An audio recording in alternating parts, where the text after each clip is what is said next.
Charleston County Courthouse was never meant to be the stage where my life shattered, but on that heavy morning it became the place where truth ripped through blood and silence. I was 19 years old, standing in a room that smelled of polished oak and old paper, with tall windows letting in slices of Carolina sunlight that made the dust swirl like judgment in the air. My heart beat unevenly, my palms clammy as I sat at the long wooden table surrounded by faces I had known all my life, yet never trusted. My stepmother, Elaine Carter, sat to my left with pearls at her throat, her posture immaculate, her expression sharpened by smug certainty. Beside her was her son, Jason Carter, 22 years old, broad-shouldered, restless, his jaw clenched as if he were already chewing victory before it was served. They believed today was their coronation. I could see it in their eyes, the unshakable confidence of people who had manipulated every room until now. The lawyer, Michael Whitaker, adjusted his glasses, cleared his throat, and unfolded the document that carried my father's last words. The scrape of his chair against the marble floor made the whole room fall into tense silence. I felt every stare in the chamber pressing down on me. My father's name, Robert Mitchell, echoed when Michael spoke it aloud, and a lump rose in my throat. For years, my father had stood silent as Elaine controlled everything, but here in his will lay his final choice. I braced myself for disappointment, certain he had handed them everything, because that was the story Elaine had always written for me.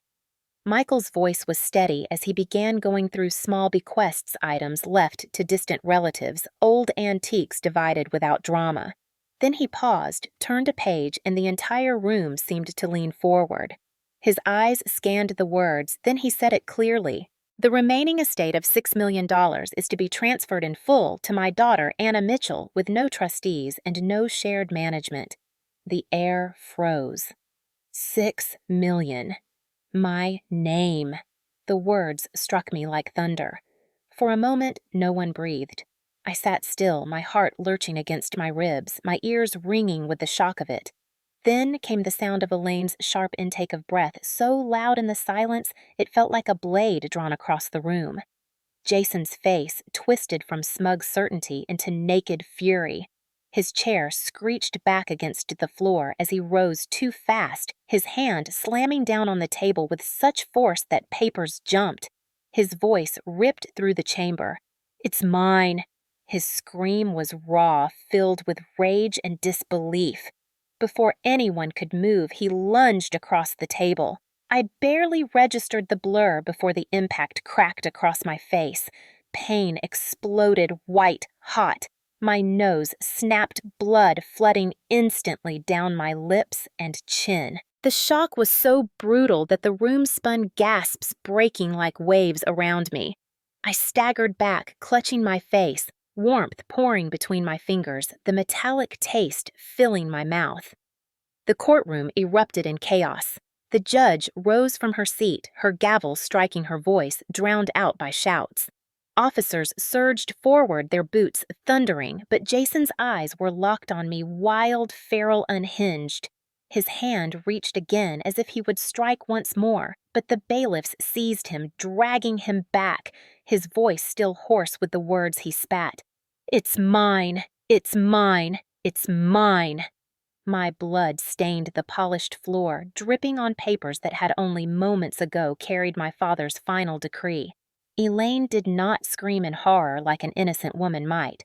She sat still, her lips curling, eyes gleaming with something close to satisfaction. Her silence and her smirk cut deeper than Jason's fist. I pressed harder against my face, tears of pain and humiliation burning my eyes as relatives gasped, some frozen in disbelief, others whispering. The courthouse that had been so solemn a moment before now felt like a battlefield. Every eye turned to me, to the girl who had just been crowned heir and then struck down before the ink of judgment had dried. My body trembled. The world tilted, but a strange clarity pierced through the pain. This was never only about money. This was about control, about silencing me publicly, about reducing me to blood and shame in the very moment my father's voice had finally lifted me. They thought I would crumble, that I would fold beneath humiliation. As Jason roared against the bailiffs as Elaine's smirk gleamed under the harsh light, I felt something ignite inside me. Rage and grief mingled into resolve. They had shown the world exactly who they were, and my blood would not be the end of my story. If anything, it was the beginning. And in that charged silence as I stood with crimson soaking my hands, I wanted to turn to everyone watching, to the ones who sat frozen in polite horror, and ask them the question that thundered in my own chest. If you were me standing in front of your family with your nose broken and your blood dripping onto the courthouse floor while everyone else sat in silence, what would you have done? I grew up in Savannah, Georgia, in a house that looked picture perfect from the outside. Spanish moss draped over the old oak trees lining our street, the kind tourists would photograph and call timeless beauty. Our home sat on the edge of the river, its white columns and wide porch giving every passerby the impression of a Southern family rooted in grace and tradition. People who waved from the sidewalk thought we lived a charmed life, but they never stepped inside long enough to hear the sharp edges beneath the polished floors. My father, Robert Mitchell, was a man who carried dignity like a second skin. He had built his success through steady work investments and a sense of quiet discipline. He spoke rarely but carried weight whenever he did. He taught me to read before I started school and reminded me that knowledge would carry me further than money. For a time, his voice was my anchor, but anchors lose grip when the tide shifts too hard. When he married Elaine Carter, the ground beneath me began to change. Elaine entered our home with the grace of a practiced hostess.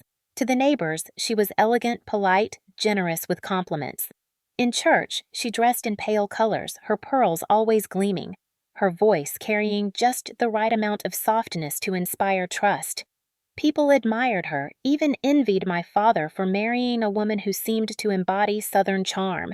What they did not see was the steel beneath her smile. Behind closed doors, Elaine was controlling, sharp and relentless. Every detail of the house soon passed through her hands. Meals, events, the very rhythm of our days, she orchestrated everything with a precision that left no room for me. Her daughter, Jason Carter, was her weapon sharpened by indulgence. Jason was older, loud, and reckless, the kind of boy who believed the world owed him something.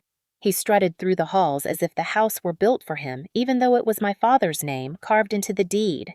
Elaine doted on him, excused his every misstep, and turned a blind eye to the temper that flared whenever Jason did not get his way. By the time I turned 10, I had already learned to stay small, to keep my head down at the dinner table, where every story belonged to Jason and every smile belonged to Elaine. My father tried to balance the scales, but more often than not, he surrendered to Elaine's current. His silence was the cruelest part. Watching him sit still as Elaine dismissed me or as Jason mocked me taught me that I could not rely on the man who had once been my anchor. The family people admired from the outside was crumbling inside, and I was the only one who could see the cracks. Elaine's control tightened with every passing year until our home no longer felt like my father's and certainly never mine. She dictated what I wore to school, what friends were acceptable, even what words were proper to use when speaking in public. To anyone else, it looked like refinement, the molding of a young woman, but I knew it was erasure. She was not shaping me, she was stripping me down until only silence remained. Jason thrived under her gaze. At school, he was already known for his arrogance, the boy who could throw a punch in the parking lot and walk away without consequence because his mother would smooth things over with the principal. By high school, he carried a reputation that stretched from the football field to the police station. Once he got caught in a brawl that sent another boy to the hospital, but Elaine spun it as boys being boys, convincing the authorities that Jason was provoked.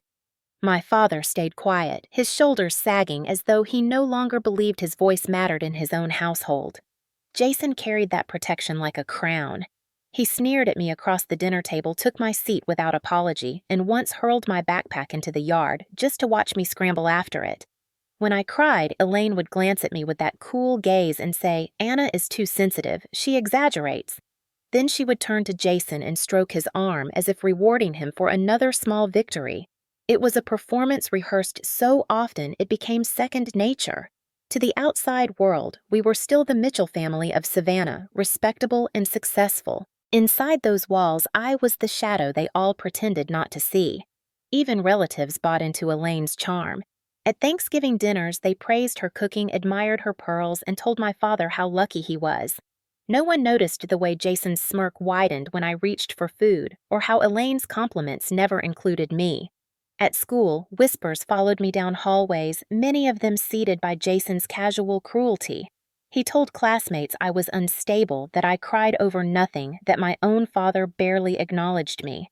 The rumors sank in like thorns, and soon even teachers looked at me with pity rather than respect.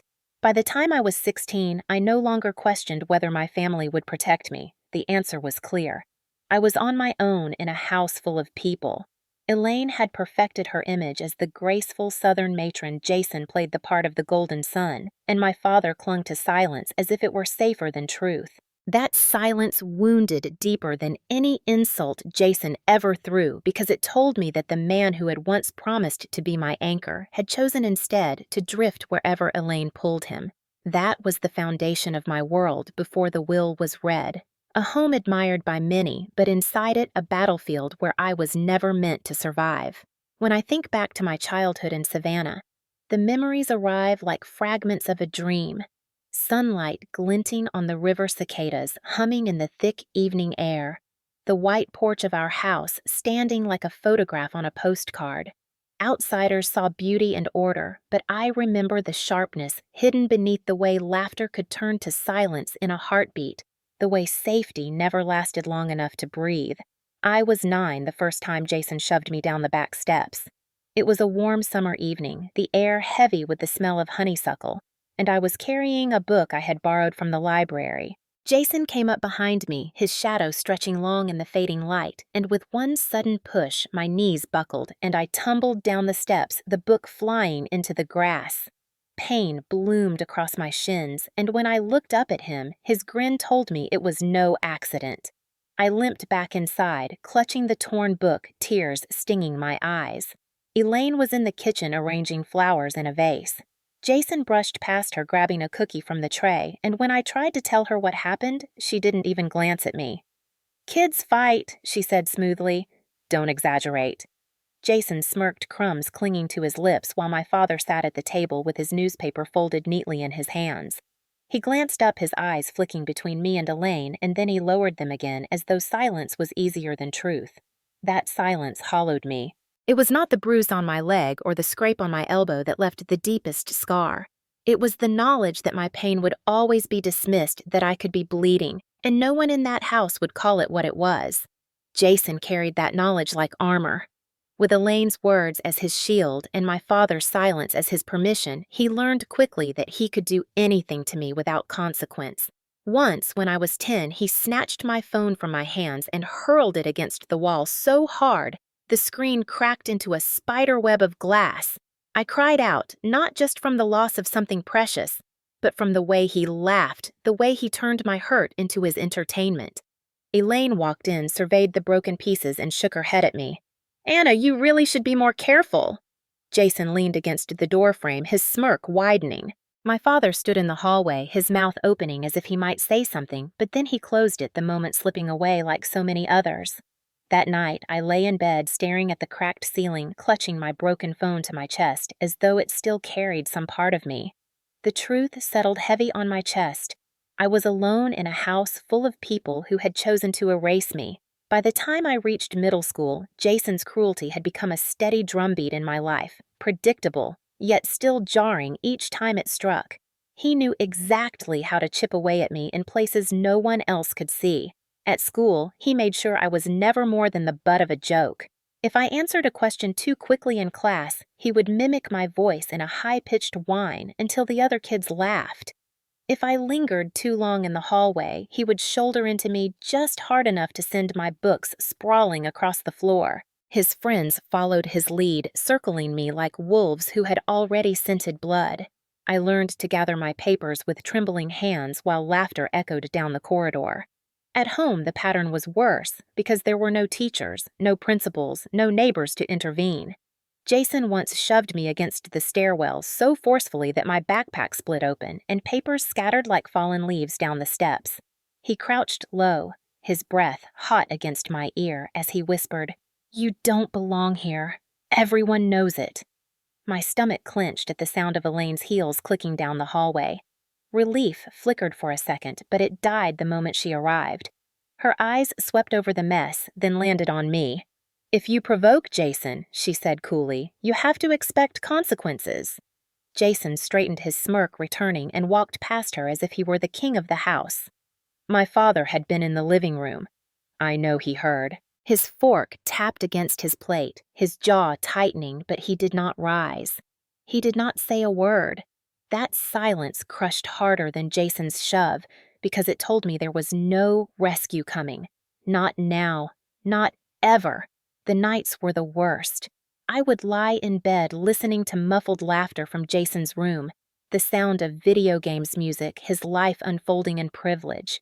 Through the wall, every burst of joy felt like a reminder that I was invisible. Sometimes I pressed a pillow over my head to drown it out, but the noise always found me. When I cried quietly into the dark, there was no one to hear. By the time I was 15, I had learned the rhythm of humiliation. At school, I kept my head down, avoiding eye contact, moving through hallways like a ghost. At home, I tried to be silent, invisible, hoping invisibility might keep me safe. But even silence became a target. Elaine would call me dramatic if I winced at Jason's words, ungrateful if I refused to smile, difficult if I tried to defend myself. Each label landed heavier than the last until I carried them like chains around my neck. That year, I sat on my bed one night, tears streaming down my cheeks, whispering to myself that I was utterly alone. The house around me looked like a sanctuary from the outside, but inside its walls, I was a prisoner trapped not by locks, but by the indifference of the very people who should have loved me. High school in Savannah should have been a time for small freedoms, late-night football games, and whispered secrets between friends. For me, it became another stage where Jason and Elaine orchestrated my erasure. Jason had already carved out his place as the golden son. He drove a used car that Elaine bought for him the day he turned 15, so he could practice driving early, parading through the neighborhood with music blaring and friends hanging out the windows. I meanwhile walked to school or begged rides, clutching a worn backpack that felt heavier each day. The contrast was deliberate, and Elaine made sure everyone noticed. When Jason made the cheer of a crowd at football games, she stood in the bleachers clapping loudly, pearls catching the stadium lights, her voice carrying over the noise as she shouted his name. When I won a small writing contest sponsored by the local library, she barely glanced up from her phone. "Stories do not pay bills," she muttered, reminding me that I would need to work twice as hard to be worth half as much. My father attended that ceremony sitting in the back row with a distracted look, as though even pride in me required Elaine's permission. He shook my hand afterward, but his eyes flicked sideways, searching for her approval. That cut deeper than any insult Jason had ever thrown. At school, Jason's shadow followed me everywhere. His friends passed my table at lunch, dropping cruel words like crumbs for me to choke on. Charity case, plain Jane, invisible Anna. They laughed as though I were not even human, as though mocking me was a tradition to be passed around. I tried to ignore it, keeping my eyes down, chewing food that turned tasteless in my mouth. Sometimes I caught glimpses of pity from teachers, but pity was as sharp as mockery because it reminded me that no one intended to intervene. One afternoon in sophomore year, Jason cornered me near the stairwell with two of his friends. They shoved my backpack until paper spilled down the steps like a waterfall of failure. He leaned close, his smirk widening as he whispered, "You don't belong here. Everyone knows it." His words clung to me long after the papers were gathered, long after the echo of their laughter faded. That night at dinner, Elaine praised Jason for his grades, brushing his arm with maternal pride, while I sat silent, my hands trembling beneath the table. When I finally whispered that it was unfair, Elaine's eyes narrowed. "This family does not reward drama," she said, her voice cold enough to frost glass. My father's jaw tightened, his fork tapping against his plate, but he never looked at me. He never defended me. That silence pressed down harder than Jason's shove, harder than Elaine's words. It told me I was an outsider in my own home, tolerated only as long as I stayed quiet. By 16, I understood the truth. The Mitchell house was never mine. It was their kingdom, and I was only allowed to exist in its shadows. On my 16th birthday, the division between us became too sharp to ignore. That morning, Jason strolled into the kitchen to find a silver bow perched atop a sleek new laptop waiting for him at the table. Elaine beamed as if she had personally placed the crown on his head. "This will prepare you for college," she said, her voice carrying pride that filled every corner of the room. Jason smirked, flipping the lid open as though the world had always belonged to him. I sat quietly, my heart thudding, wondering if perhaps this year might hold a surprise for me too, something small to prove I still mattered. When Elaine finally handed me an envelope, my hands shook with anticipation. Inside was a plain birthday card and a $20 bill. "That should teach you independence," she said, her tone sweet and sharp all at once. Jason chuckled, closing his new laptop with a snap, while my father nodded faintly, never meeting my eyes. That night, through the thin walls of our house, I heard Jason laughing with friends, celebrating with the confidence of someone born to be chosen. I lay awake clutching my old notebook, the only gift that had ever truly mattered to me, and promised myself I would not let them erase me completely. Still, the cracks deepened with each passing year. Jason thrived on attention-flaunting new clothes, a shiny phone, the confidence of someone who never faced consequences.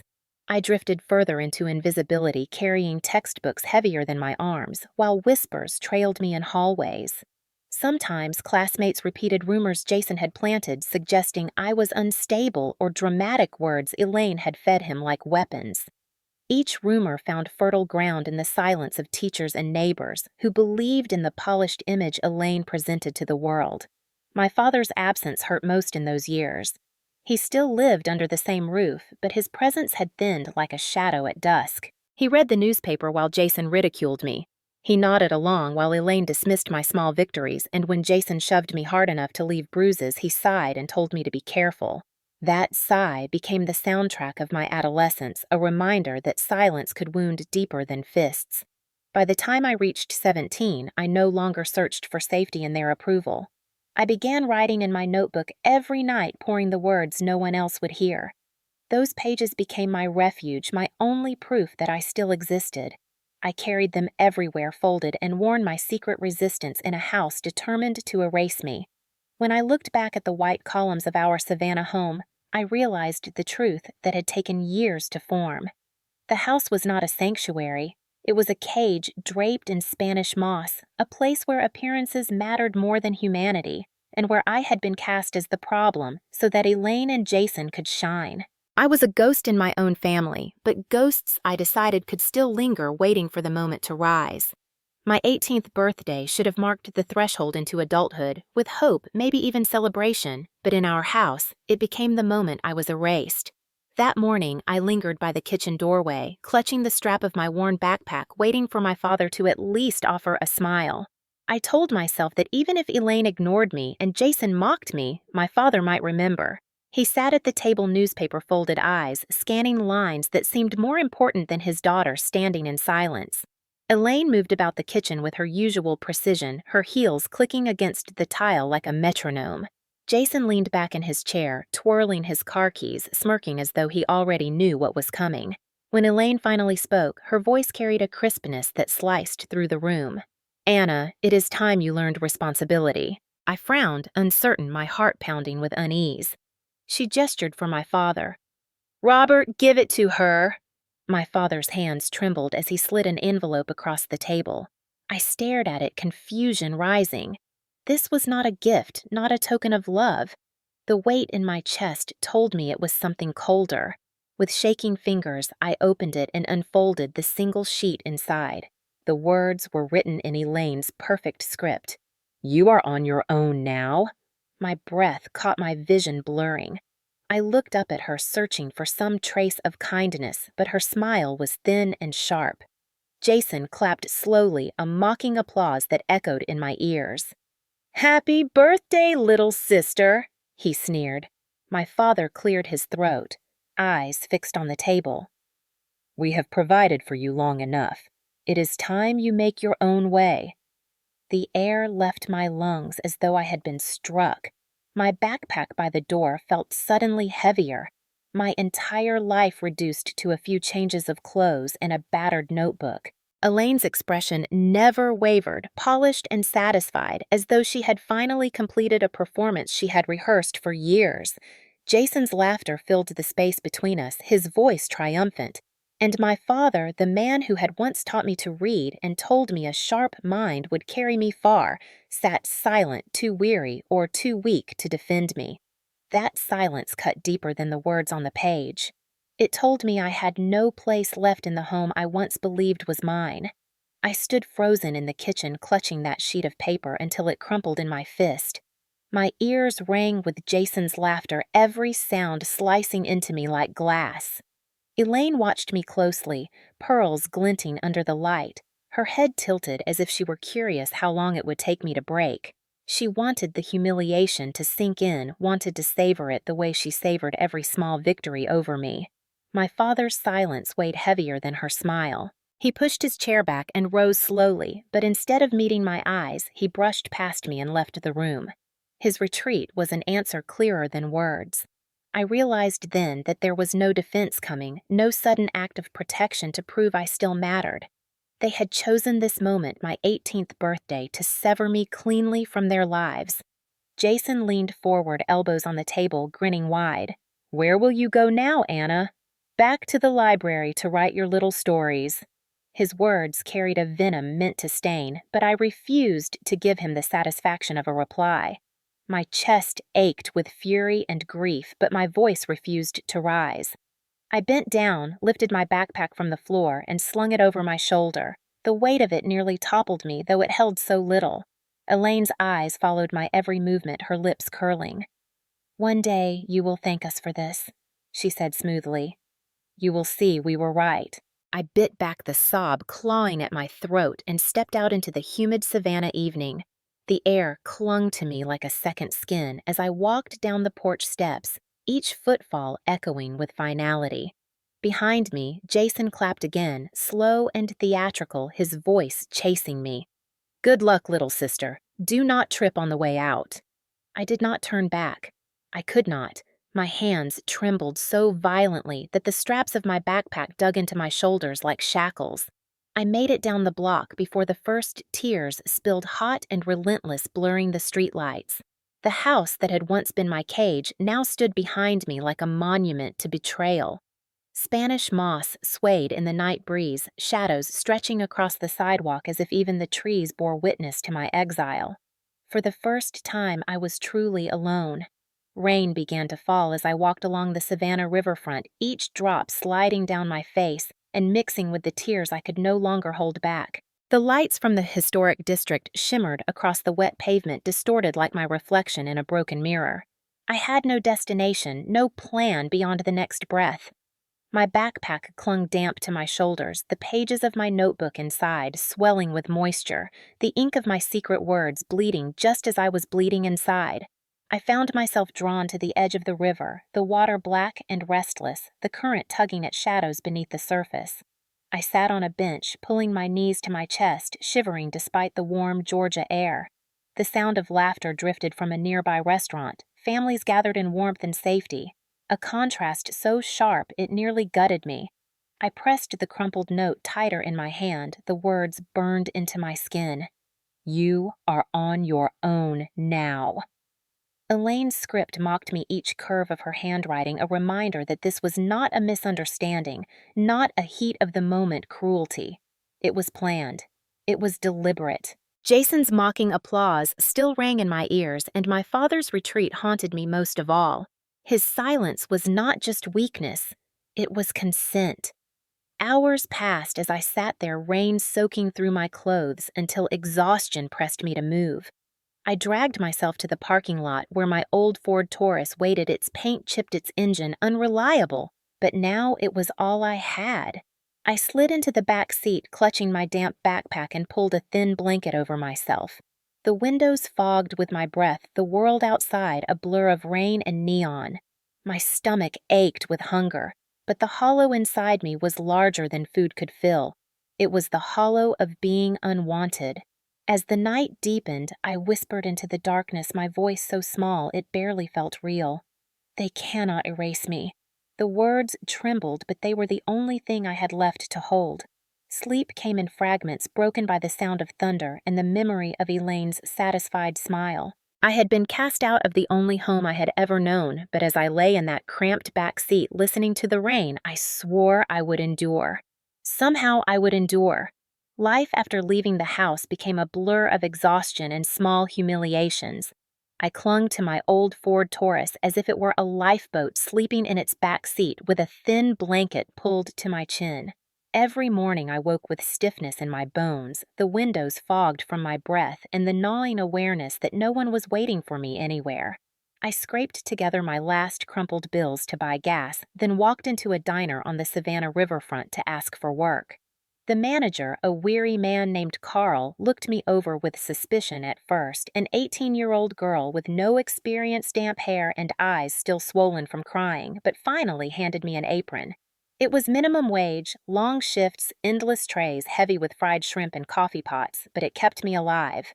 The diner smelled of grease and salt air, the kind of scent that sank into my uniform no matter how often I washed it. Customers rarely looked at me twice. I smiled because I had to even when my feet ached and blisters burned with every step. At night, I stuffed the few dollars of tips into a jar I kept under the driver's seat, each coin a fragile shield against hunger. Yet survival did not mean safety. Word of my exile spread quickly through Savannah, carried on Elaine's honeyed voice. She told neighbors I had left because I could not follow rules, that I had become unstable, that I had chosen recklessness over family. Jason amplified her stories, hinting on social media that I had dropped out of school, that I was working some dead-end job because I lacked discipline. Their lies seeped into the community like ink in water, staining me before I could defend myself. Old friends stopped calling. Neighbors who once waved now averted their eyes when they saw me carrying trays at the diner. Customers whispered as I refilled their coffee cups. "Isn't that the Mitchell girl? Such a shame!" Their pity clung to me heavier than judgment. Each night when I slid back into my Taurus, the jar of coins rattling faintly under my seat, I pressed my forehead against the steering wheel and fought back tears. I had escaped their house, but their reach still found me twisting truth until the world believed I was nothing. The first time Jason showed up at the diner, I nearly dropped the tray in my hands. He walked in with two of his friends, all swagger and smirks, sliding into a booth near the window as if they owned the place. My stomach tightened, but I forced myself to keep working, praying they would eat quickly and leave. Instead, they made a performance of their presence. Jason leaned back in the booth, his voice loud enough for every customer to hear. "Hey, isn't this the perfect spot? I love when service comes with a family discount." His friends laughed, their eyes fixed on me, waiting for my reaction. My cheeks burned, but I bit my tongue, setting down menus with trembling hands. They ordered milkshakes and fries, dragging out the meal for nearly an hour, whispering cruel jokes just loud enough to slice. Each time I walked by, Jason tapped his spoon against the glass in a slow rhythm that matched the pounding in my chest. When their food was nearly gone, he leaned forward as I set down the check, his eyes glinting. "Careful, Anna. You always were clumsy." Before I could step back, he tilted his cup just enough for the last of the hot coffee to splash across my arm. The burn seared instantly, and I gasped, jerking away as the tray clattered. The diner fell silent, every head turning. A woman at a nearby table covered her mouth in shock. Jason's laugh rang out sharp, cruel, echoing through the room. "Oops!" My manager rushed over with napkins, his face pale with alarm, while Jason and his friends sauntered out as though nothing had happened. I fled to the bathroom, locking the door with shaking hands. In the cracked mirror, I saw my reflection, eyes red, skin welted where the coffee had scalded, uniform stained. I pressed cool water against my arm, biting my lip to keep from sobbing. For years, Jason's cruelty had been hidden behind the walls of our house, dismissed by Elaine, ignored by my father. Now he had brought it into the open in front of strangers, stripping me of even the small dignity I had built. My chest ached, not just from the pain, but from the humiliation of standing exposed under the fluorescent lights, the whole diner witnessing what I had endured all my life. After the coffee incident, the whispers grew louder. Customers at the diner looked at me differently, some with pity, others with suspicion, as if Elaine's rumors had already written my story for them. She had told neighbors I was unstable, that I had chosen to run away rather than accept discipline. Now Jason's public cruelty served as proof for anyone who wanted to believe her lies. Savannah was a small city with long memory. Word traveled from church pews to country club dinners, from grocery aisles to salon chairs. By the end of the week, I overheard two women at the diner counter talking in hushed voices. "Poor Robert," one said. "Imagine having a daughter like that." The other shook her head, sighing. "Such a shame, but Elaine has done her best." My hands tightened around the coffee pot I was holding. I wanted to scream to tell them the truth, but the words stuck in my throat. No one wanted my truth. They wanted Elaine's polished version wrapped in pearls and southern charm. Each night I returned to my car with aching feet and blistered hands, the jar of coins under my seat barely growing. Rain often pattered against the windshield, the sound mingling with the thud of my heartbeat as I stared at the ceiling and tried to believe I could outlast them. But the loneliness pressed heavier with each passing day. Once after a double shift, I sat in the driver's seat with the engine off, headlights from other cars sweeping across my face, and wondered if I would disappear entirely. Would anyone notice if I slipped from this world, if my Taurus was left abandoned by the river? The thought terrified me, but it was there, clawing at the edges of my mind. Yet even in that darkness, a flicker of defiance remained. I refused to give Elaine the satisfaction of seeing me vanish. I refused to give Jason the victory of my silence. So I kept moving, carrying trays, washing dishes, pocketing coins, whispering to myself in the dim light of the dashboard. One day, I told my reflection in the rearview mirror, "One day, this will not be my story." For now, survival was all I had, but survival was enough to keep the fire alive, waiting for a chance to rise. It was a late evening at the diner when my life shifted again, though I didn't recognize it at first. The dinner rush had ended, leaving behind the smell of fried seafood and the clatter of dishes being stacked in the back. I was wiping down tables, my arms sore, the welt from Jason's coffee incident still faintly visible. The bell above the door jingled, and I glanced up, expecting another pair of teenagers looking for milkshakes. Instead, a man in his 50s stepped inside, tall, with silver threading his dark hair, his suit crisp but travel-worn. He carried himself differently from the usual crowd, calm, steady, as though he was not in a hurry to prove anything. He chose a corner booth, ordered only black coffee, and watched the river through the wide window while I poured it for him. His eyes flicked to me once sharp but kind, and there was something in that gaze that unsettled me. "You're Anna Mitchell, aren't you?" he asked quietly. Not like a stranger, but like someone confirming a long-held truth. My chest tightened. "Yes," I said slowly, though the name felt heavy on my tongue. He nodded as if he had expected the answer. "I'm Michael Whitaker. Your father and I went back years." He paused, studying me, his voice lowering. "He asked me to keep something safe." My breath caught. My father! Even after everything, the sound of him being remembered by someone else tugged at me. I slid into the opposite side of the booth, forgetting for a moment that I was still in my stained apron. Michael reached into his briefcase and pulled out a leather folder worn at the edges. He laid it on the table between us as though it carried the weight of a life. Inside were documents neatly sealed. "Your father wanted to make sure this reached you when the time came," Michael said. My hands shook as I opened it. The words blurred at first, but when they cleared, my breath left me. It was his will, signed and witnessed. My father had left everything $6 million in property accounts and investments, not to Elaine, not to Jason, but to me. The shock hit like a tidal wave. My throat closed, my eyes burned, and for a moment I could not speak. I wanted to feel joy, to feel vindicated, but grief tangled around the relief. Why hadn't he told me? Why had he stayed silent when Elaine cast me out, when Jason humiliated me when I slept in a car by the river? Michael's eyes softened. He trusted me with this because he knew Elaine and Jason would fight you. He also knew you were stronger than you think. I pressed the papers against my chest, tears spilling down my cheeks. For the first time in years, I felt seen, not erased, not mocked, but recognized as someone worthy of my father's trust, even if he had been too weak to show it while alive. I sat in that booth long after the diner had emptied the documents spread before me like fragile proof that my father had not abandoned me completely. Michael watched quietly, giving me space, his coffee untouched. My hands trembled as I traced my father's signature, the bold strokes I had seen on birthday cards and school forms, now carrying the weight of $6 million. The number was staggering, but it was not the money that made my chest ache. It was the realization that beneath his silence, my father had still believed in me. Yet the question gnawed at me. Why didn't he tell me? Why didn't he say anything when Elaine and Jason cast me out? Michael leaned forward, folding his hands. Robert was a complicated man.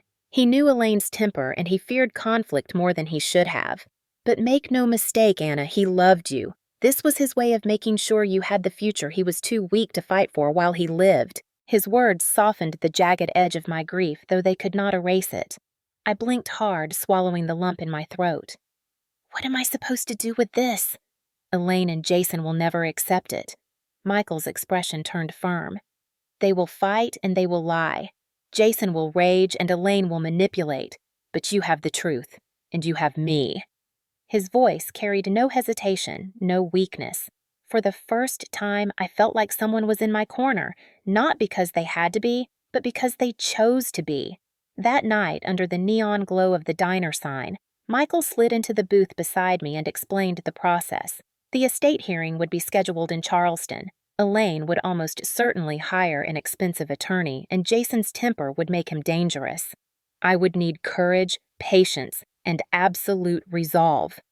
You cannot fight them with their weapons, Michael said. You must fight them with the truth and with law. They will try to drag you down to their level. Do not go there. I stared at the papers, my reflection trembling in the plastic sleeves, and felt a flicker of strength spark inside me. For years I had been alone, invisible, mocked, dismissed. But now, in that quiet booth overlooking the Savannah River, I had an ally. Michael's steady presence made the impossible feel almost bearable. As I gathered the papers back into the folder, I whispered a vow to myself. They will not win. Not this time. Michael nodded as though he had heard me. And in his eyes I saw not pity, not doubt, but belief. It was the first time anyone outside my father had ever given me that gift. News of my father's will spread faster than I ever imagined. Within days of the first notices being filed in Charleston, Elaine's mask of grace began to slip. I heard whispers even at the diner, neighbors murmuring that the Carter family was preparing for a legal storm, that Elaine was furious the fortune she believed hers had slipped into my hands. Jason predictably took to social media. His posts were venom thinly disguised as concern. My sister is unstable. She's been living in a car. Do you really think my father wanted to trust her with everything? Each line gathered likes from people too willing to believe the image Elaine had cultivated for years. Reading those words on the cracked screen of my phone, I felt my cheeks burn with humiliation. But Michael reminded me, let them speak. Their lies will unravel when confronted with truth. Still, their campaign of slander seeped into every corner of Savannah. At the grocery store, I overheard a clerk whispering that I must have manipulated my father in secret. At church, women who once smiled at me now turned their heads. Elaine had always known how to pull strings, and now she used every thread of reputation and charm to weave a net around me. I spent nights in my Taurus parked under the shadow of the diner's neon sign, clutching my father's will to my chest, wondering if truth would ever be enough. Jason's rage was no longer confined to words. Twice he appeared outside the diner leaning against his car, with that same smirk daring me to confront him. The second time, Michael happened to arrive. Jason cursed, revved his engine, and peeled away his tires, spitting gravel across the lot. Michael put a hand on my shoulder, steady as ever. He's losing control. Remember, Anna? People like Jason destroy themselves if you give them the space. I nodded, though fear still knotted in my stomach. The estate hearing loomed, and with it the weight of every humiliation I had endured. Yet for the first time, I was not entirely alone. Michael spent hours preparing me, walking me through the process, reminding me of the documents, the evidence, the unshakable truth of my father's intentions. As I sat across from him in his office, stacks of papers spread between us, I felt something shift. Fear still lived in me, but alongside it grew resolve. For years, Elaine and Jason had written my story. Now in Charleston, I would take the pen back. Elaine did not waste time. Within a week, she hired one of the most expensive attorneys from Atlanta, a man whose name carried weight in Southern courts. She arrived at preliminary meetings dressed in tailored suits, her pearls gleaming, her every gesture dripping with the elegance she wielded like a weapon. In front of others, she sighed delicately, painting herself as a devoted stepmother only concerned about the well-being of a troubled girl. She spoke of me as though I were fragile, unstable, incapable of handling responsibility. She insisted she only wanted to protect me from myself. The performance was flawless, almost convincing even to me, had I not lived beneath her roof and seen the coldness behind her eyes. Jason, meanwhile, could not mask his fury. He stormed in and out of meetings, slamming doors, muttering threats under his breath. His anger spilled onto the streets of Savannah, where people whispered about his outbursts in bars and gyms. Yet somehow, instead of harming their case, it made Elaine appear even more saintly, the long-suffering mother guiding her reckless son. Michael prepared me for all of it. We gathered evidence quietly but methodically. There were security tapes from the diner showing Jason knocking a tray from my hands and splashing coffee on me. There were texts Elaine had sent during those final months, sharp words that revealed her intent to cast me out long before I turned 18. Most important, there was my father's handwritten letter tucked among the legal papers, his words simple and clear. My estate is to belong entirely to my daughter, Anna Mitchell. I read those words again and again, the ink shaky, yet unmistakably his, a fragile thread binding me to him across the silence of years. The nights before the hearing were restless. I lay awake in Michael's guest room. He had insisted I not sleep in my car anymore, listening to the hum of the ceiling fan and rehearsing what I would say when the moment came. Fear clawed at me, whispering that Elaine's reputation and Jason's intimidation would drown me. But then I pictured the diner, the way customers had stared when Jason laughed as I burned the way neighbors repeated Elaine's lies without question. They had stolen enough from me. I whispered into the dark, steadying my voice. This time, I will not stay silent. Charleston waited. The courthouse that once marked my humiliation would now become the place where I stood not as a ghost, but as my father's daughter with truth in my hands. The morning of the hearing in Charleston dawned gray, the kind of heavy sky that pressed down on your shoulders before you even left the house. Michael drove us from Savannah in steady silence, his hands relaxed on the wheel, though I could see the tension in the set of his jaw. I sat beside him, clutching the leather folder like a lifeline, my palms damp, my heart pounding against my ribs. Every mile closer to the courthouse felt like a mile deeper into enemy territory. When we finally arrived, the courthouse loomed tall columns casting shadows across the steps, its facade both beautiful and terrifying. Inside, the marble floors echoed with every footstep, each sound magnified in my chest. People gathered in small clusters, some familiar faces from Savannah society, others strangers who seemed drawn by the scent of scandal. I kept my eyes forward, forcing myself not to shrink beneath their stares. Elaine arrived moments later, Jason at her side. She wore a tailored navy suit, pearls resting perfectly against her throat, her expression the picture of calm dignity. Jason looked restless, his tie knotted too tightly, his eyes flicking toward me with a glare sharp enough to cut. He muttered something under his breath, but Elaine placed a hand on his arm, guiding him with the poise of a queen leading her soldier. The courtroom itself was colder than I remembered, the ceiling high and unforgiving. The judge entered, her robe sweeping, and the room rose in silence. My knees nearly buckled, but Michael's steady hand on my shoulder kept me upright. When the proceedings began, Elaine's attorney rose first. His voice was smooth, confident, carrying authority born of years in practice. He painted a picture of a concerned stepmother and her devoted son burdened with the tragedy of a misguided will.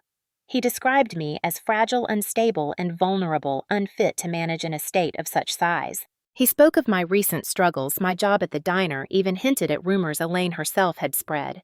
Each word was a knife, but I forced myself to keep breathing, to remember Michael's instructions.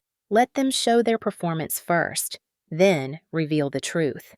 When it was Michael's turn, he rose calmly, unfolding documents with deliberate care. His voice was firm but not theatrical, every word chosen like a stone laid into a foundation. He reminded the court of my father's character, his years of steady work, his deliberate choices. Then he presented the will itself, signed, witnessed, and indisputable. The room hushed as the pages were handed to the judge, the truth in black ink resting beneath her gaze. Elaine shifted in her seat, her fingers tightening around the pearls at her throat. Jason leaned forward, jaw clenched, his leg bouncing with barely restrained fury. My breath caught my entire body trembling as I realized this was only the beginning. The battle that would decide my future had finally begun. Elaine rose when her attorney motioned for her to testify. She walked to the stand with practiced elegance, every step deliberate, every glance calculated. When she swore the oath and settled into the chair, she folded her hands in her lap, the very image of composure.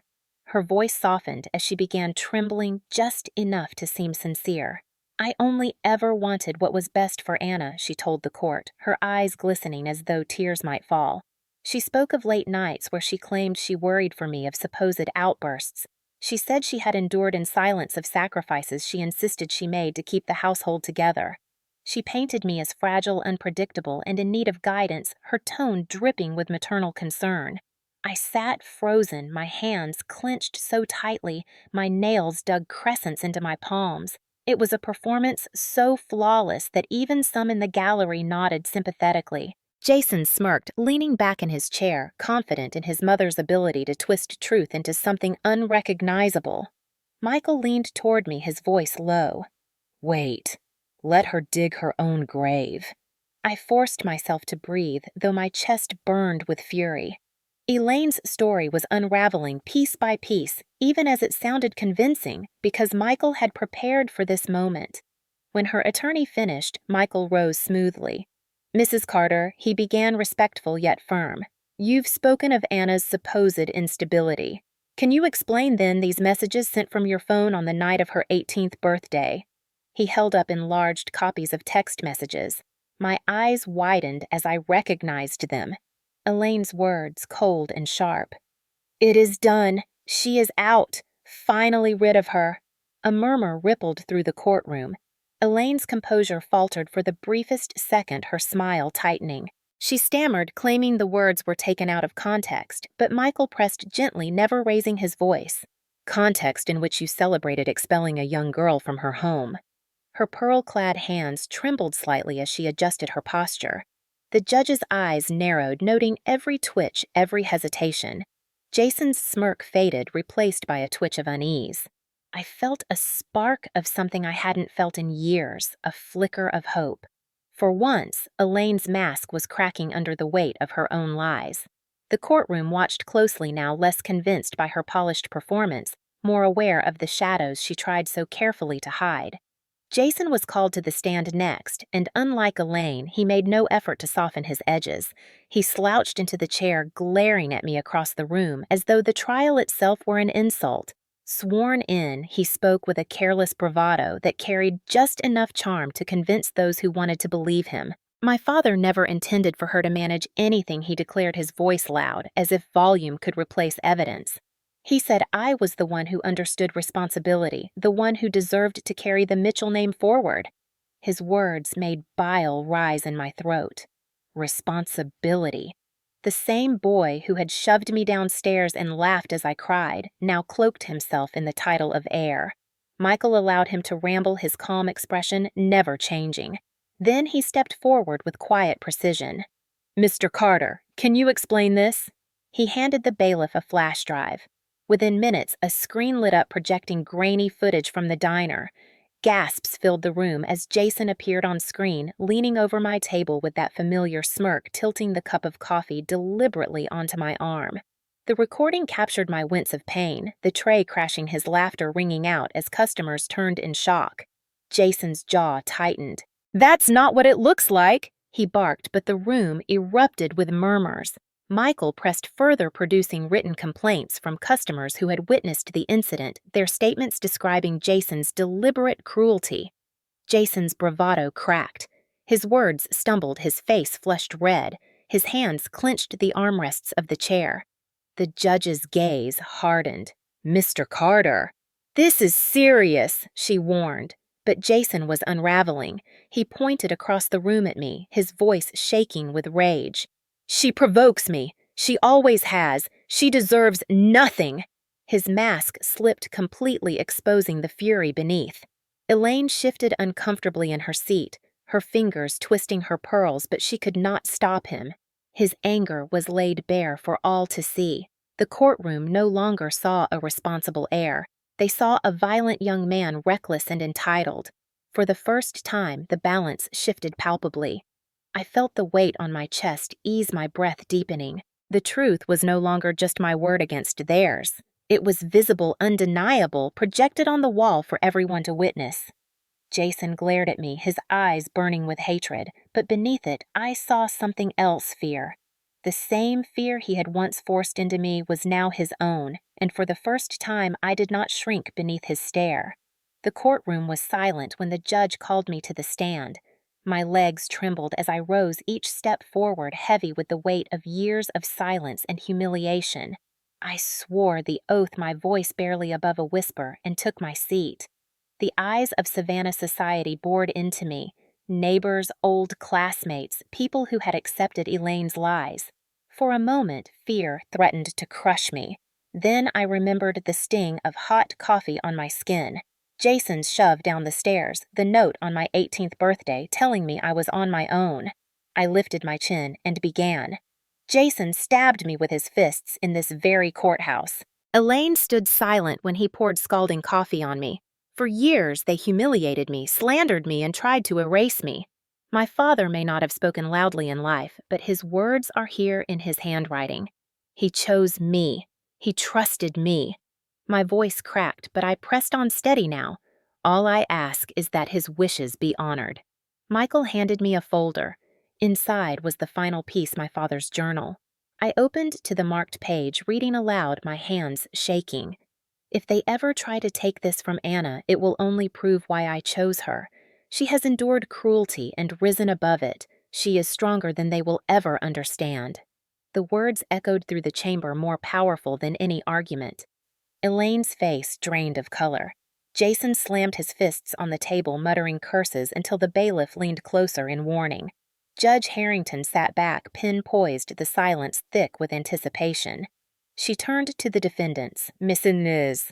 Carter, do you deny forging documents? Elaine stammered, her eyes darting, then whispered, No, Your Honor. The judge's gaze shifted to Jason. Do you deny attacking your stepsister? His voice exploded. Yes, she deserved it. She stole everything from us. She thinks she's better than me, better than all of us. The courtroom erupted, gasps colliding with the slam of the gavel. Order, the judge thundered. Jason's words still rang in the air, his arrogance crumbling into hysteria. The decision came swift and sharp. The petition is denied. Anna Mitchell is the sole rightful heir to Robert Mitchell's estate.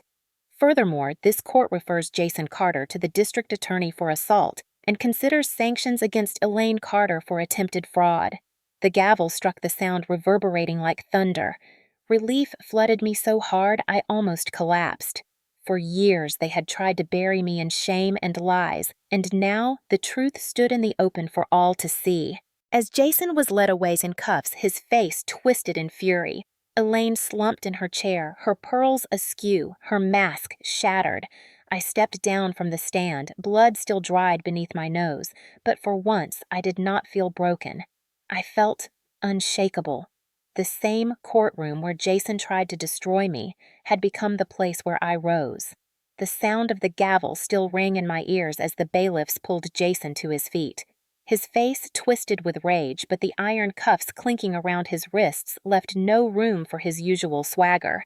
He jerked against their grip, shouting words that blurred together curses aimed at me, at the judge, at anyone who would listen. But no one rose to defend him. For the first time, his anger was met with silence, not fear. Elaine rushed toward him, her pearls rattling as she cried out, Jason, stop, please! But even her voice cracked under the weight of humiliation. The officers tightened their hold, forcing him through the side door toward the cells below.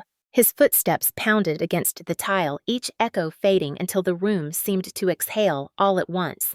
I sat, frozen hands gripping the armrests, blood still crusted beneath my nose. Pain pulsed with every heartbeat, but it felt distant compared to the sharp relief in my chest. Judge Harrington's eyes softened for the first time as she addressed me directly. Ms. Mitchell, you have shown this court not only evidence but strength. The estate is yours as your father intended. Her words landed heavier than Jason's fist. They settled into me like bricks laid on a new foundation, solid and unshakable. Elaine collapsed into her seat, her composure shattered. She dabbed at her forehead with a tissue, but her hands trembled too violently to disguise the collapse of her image. The woman who had walked into the courtroom, polished and perfect, now looked small-cornered. When the judge dismissed the court, people rose slowly, whispers rising like smoke. I caught fragments. I had no idea. Poor girl, can you believe what they did? The same mouths that once repeated Elaine's lies now churned with judgment aimed at her. Michael touched my shoulder lightly. "Anna, let's get you cleaned up," he said softly. I knotted my throat too tight to form words. As we walked down the marble steps of the courthouse, the midday sun struck my face. Reporters shouted my name, microphones thrust forward, cameras flashing.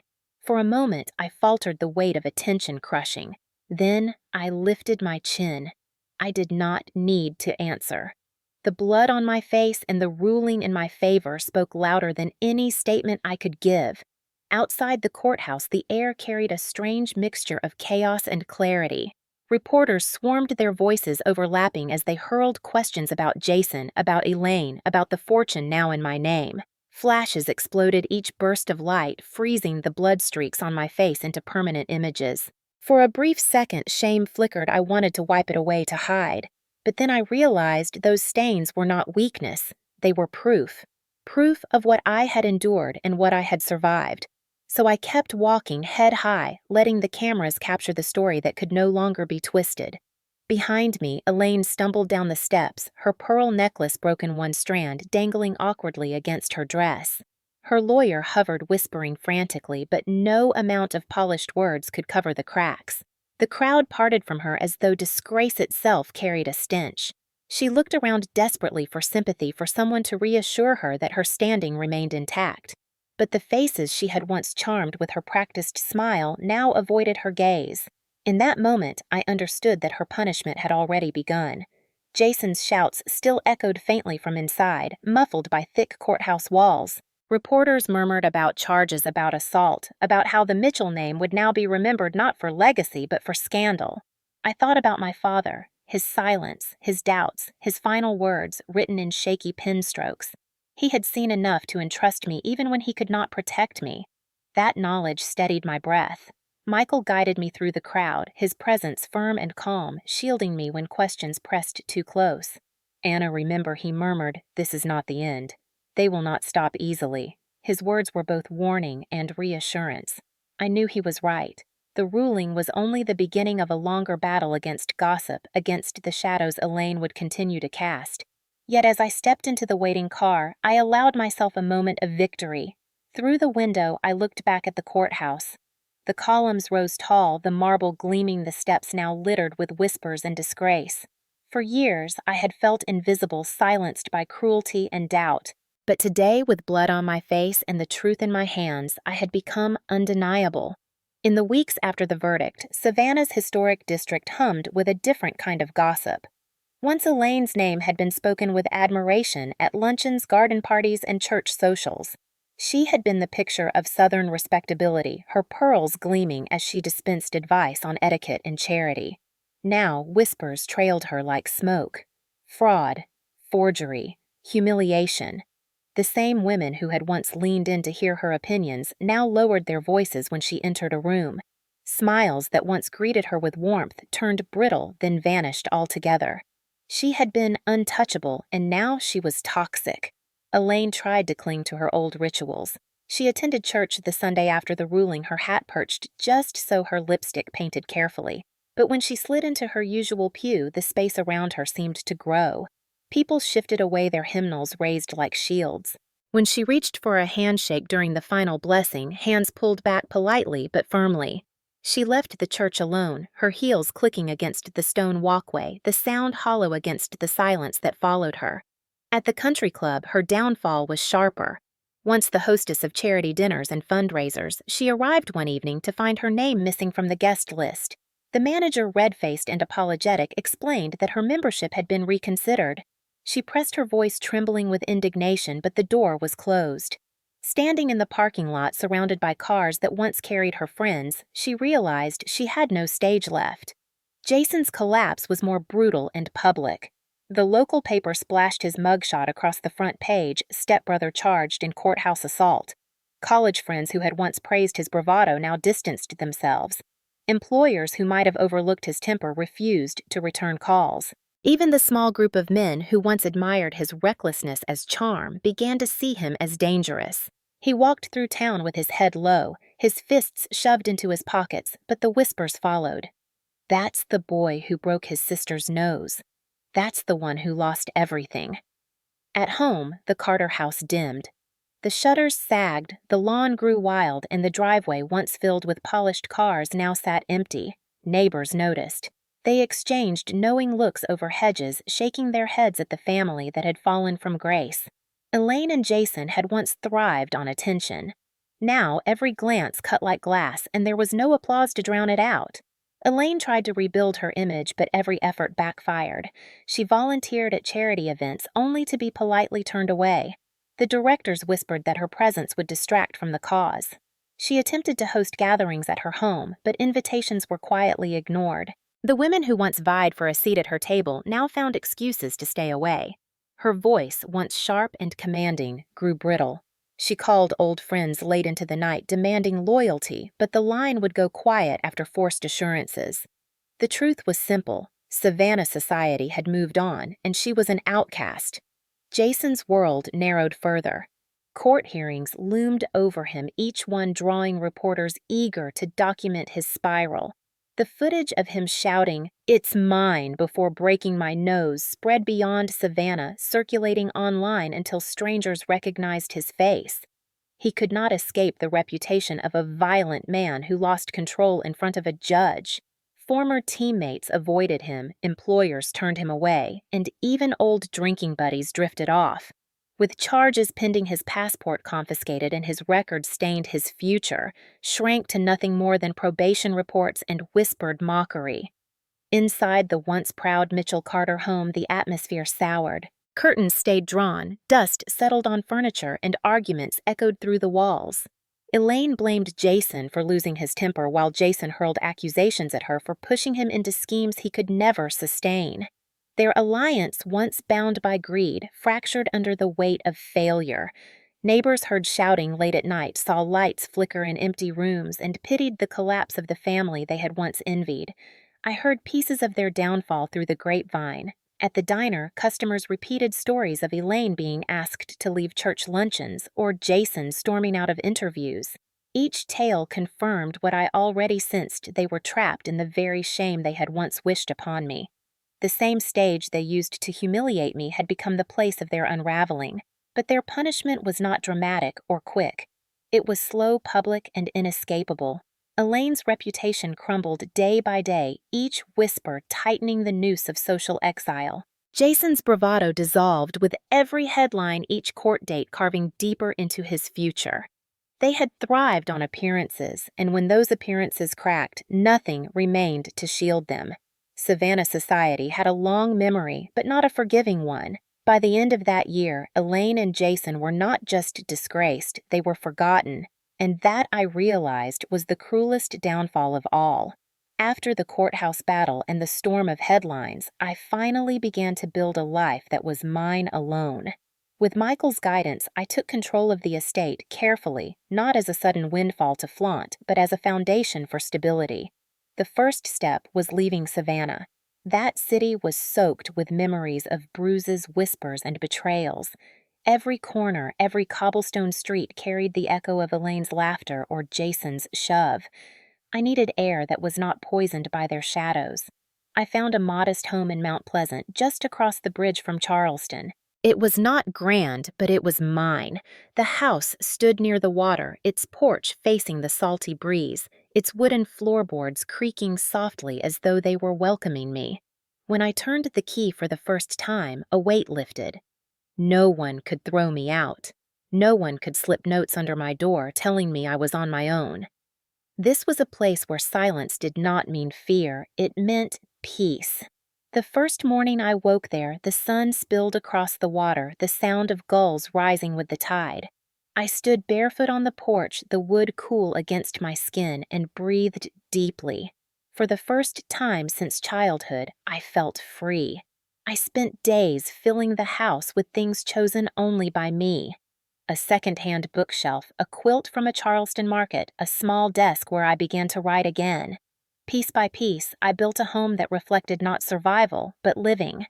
At night, I sometimes sat by the window with a lamp glowing and thought of my father. His silence had wounded me, but his journal and his final choice had been his apology.